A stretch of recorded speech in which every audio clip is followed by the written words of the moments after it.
咱已经提出第三期温室气体管制目标哦，伫2030年要比2005年来减量28%。环境部今仔是开公听会，针对减量的行动方案来了解各界意见。美国古物协会是建议台湾政府会当考虑来推动酒精汽油。团团嘛呼吁讲，面对风台的灾害，咱应该来推动分散式的电力。 环保团体代表这时就来到环境部头前，先针对特别进行的第三期部门温室气体减量行动方案草案的公听会表达立场。来自这届风台赛区的南部环团代表指出，这回伫山坪的光电案地点出现灾情，清楚显示无宽屏的光电开发是灾难。 有看到这些灾难的发生哈，所以我们认为政府部门环境部难辞其咎。 政府已经提出第三期温室气体减少的目标，2030年比2005年减碳28%，加减2%，每年减偌济，要安怎做才会当到目标？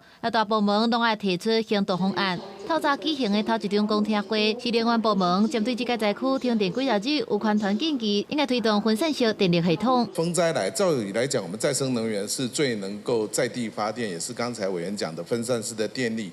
我们不应该都依赖所谓的大电网哈。 在公听会，美国国务协会代表指出，台湾政府积极推动电动车，但是电动车使用火力发电，无一定是减碳上好的选择。建议台湾对国际趋势使用有加一顺的酒精汽油。 建请台湾政府可以考虑说更高比例的酒精混用。那我们也咨询过车辆工会的意见，事实上绝大多数的台湾车辆在使用10%的酒精汽油是完全不会有问题的。目前最大的困难是在于车辆使用性问题。 要达成2030年的目标，其中联湾部门占总排放量的12%。经济部按算投入总经费7109亿的经费，60项计划来达成减量23%的责任。环境部表示，各项六大部门需要提出减量行动的方案。这届收集的意见会做回报院，核定了后会伫明年开始执行。公司新闻采访报道。